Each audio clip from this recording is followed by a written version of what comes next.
Hey guys, not Bald Eagle. Welcome back to my walkthrough of Dark Souls 2 Scholar of the First Sin.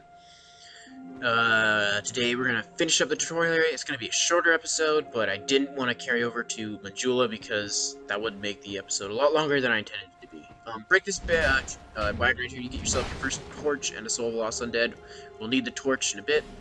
I wanted to cover episode length. It's going to be between 15 and 20 minutes, probably one episode either per day or every other day. I haven't quite decided yet. It'll probably be per day for a while. Just because I know not everyone has a lot of time in their day. You also subscribe to a lot more YouTubers that you want to stay in touch with, so I do this just so it's, not too much of a time commitment to watch an episode of this. And if you skip an episode, you're not going to miss a whole bunch. So if you see an episode that you know the area pretty well, you could just skip it, no problem, because the next episode will be an area that'll be a little better for you to watch. Also, I'm gonna be recording boss fights as separate episodes, just because if you're more interested in seeing how the boss fights go for my kind of character, and if you're just browsing through my playlist and you want to see those, it's just a lot easier than searching through like tons of different 20-minute episodes looking for the boss fights. I'll just have them each their own separate episodes. They'll probably be like 5 to 10 minutes depending on the boss. Or shorter for some, like the Covetous Demon. But yeah, we'll see. We'll see how it goes. So this tutorial area, we're just gonna come through and clear out all the enemies, mostly because I want to light as many torches as I can, or sconces as I can in this area, because there is an event you can trigger. Not at this point in the tutorial. We will come back to this tutorial area later to completely finish it off. But it'll be actually after we complete everything we can in the Forest of Fallen Giants. So we're just going to come through this tutorial area, and I guess we're going to clear out every enemy we can. Right here we're going to pick up a dagger. It's, your first weapon you're going to have if you start as the Deprived class, so it's good to rush and grab it. And then you can take it and go kill the ogre with it instead of fighting the ogre bare-fisted.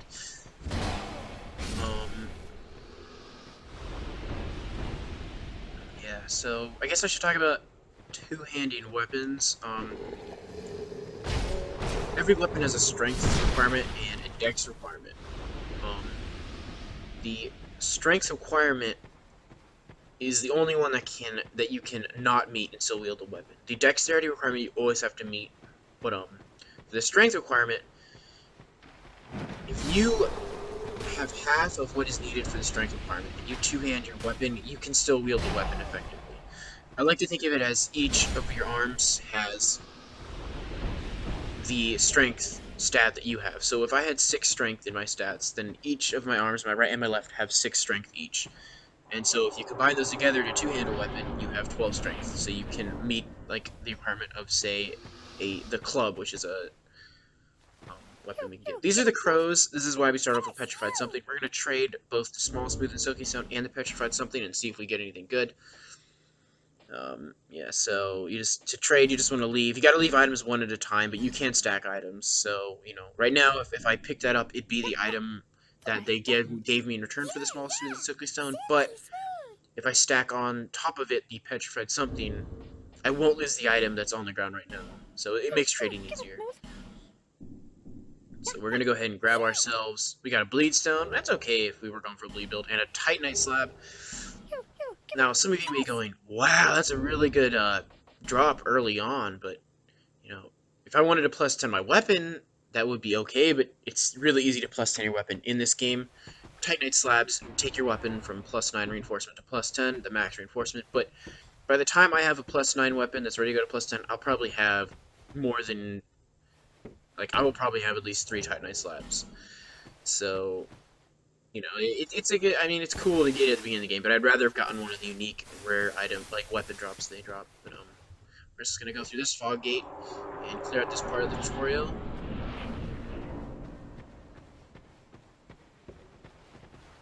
Yeah, as for lore, I'll cover specific topics as they come up, but I think I'm gonna save my lore discussions for the New Game Plus cycle, which we will do because the New Game Plus drastically changes this game, which is an amazing feature. It's the best.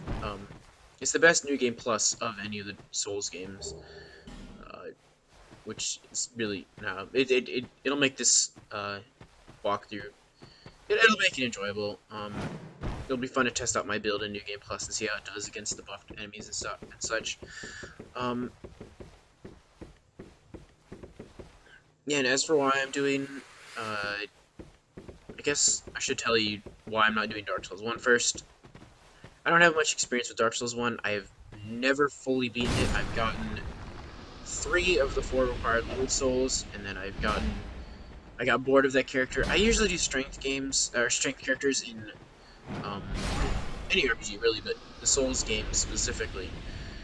And Dark Souls 1, the strength weapons that I found, I just weren't appealing. They were kind of ugly, like, you know. And ugly is a subjective word because I'm one of the guys that loves how the Dragon Boat Smasher looks. And a lot of people think it looks like a dog street, but I just freaking love using, like, just thinking of the idea of a warrior wielding that thing, taking on a dragon, just smashing in its scales and such, pulverizing it. So yeah.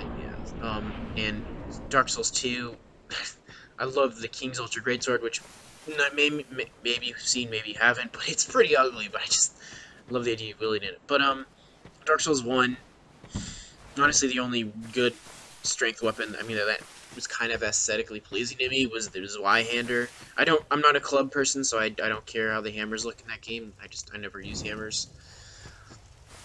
Which is a shame because I hear a lot of them are really damaging, but, you know, to each their own. I just don't like wielding hammers. I just don't feel like a massive hammer would fit any of the characters that I would play in an RPG, so, you know. But I am a more PvE character anyway, I kind of guy anyway. I don't really care for the PvP. I do in Dark Souls 2. In Dark Souls 2, I enjoyed the PvP when it was really active, but I don't play it so much for PvE anymore. And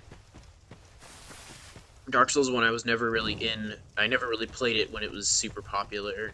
I know people still play PvE, PvP, I mean, but since I play on the PC, it's hard to get matches, so I just don't even bother to PvP in that game. I'll probably eventually go back after I finish this and do a Dark Souls 1. I do need to beat it, so if you guys have any suggestions for a fun PvE character that I guess isn't strength because I got bored of it, let me know. I was thinking about I've seen videos of a weapon called Quaylog's Fury Sword, so I was thinking of maybe doing a build based off that, because it looks kind of cool, and a dex build is something I haven't really ever done before. Although I know it's not purely a dex weapon. I've heard something like you have to have humanity, which is which is like a counter for, I don't know, for me humanity doesn't make much sense, but as I continue the discussion, I'm going through and lighting all the sconces I can find in the tutorial now, just so it saves a little time in the episode that I do returning here. But yeah, as for Dark Souls 3, I will do a playthrough of that. I want to learn the DLC though, the final DLC that's coming out actually really soon, before I even try to do that. So that'll be a project in the far future.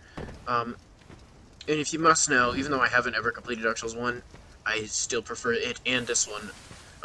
Dark Souls 2 is my favorite of the series, and Dark Souls 3 is my least favorite.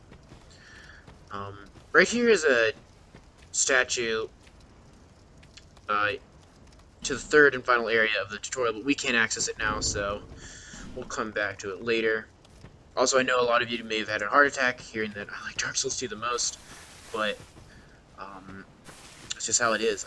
I like the story, the lore in this game a lot more. I like the New Game Plus cycle, how it changes everything. I like the movesets of the weapons. I like the art style. I like the bosses. I love the music. Yeah. And I'll discuss later why I don't like Dark Souls 3, but as for now, that's going to be it for the tutorial area. We've gotten all the items we can. We've lit in all the sconces. I'm going to heal up.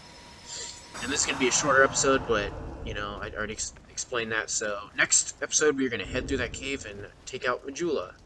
Thanks, everybody, for watching. Have a good day.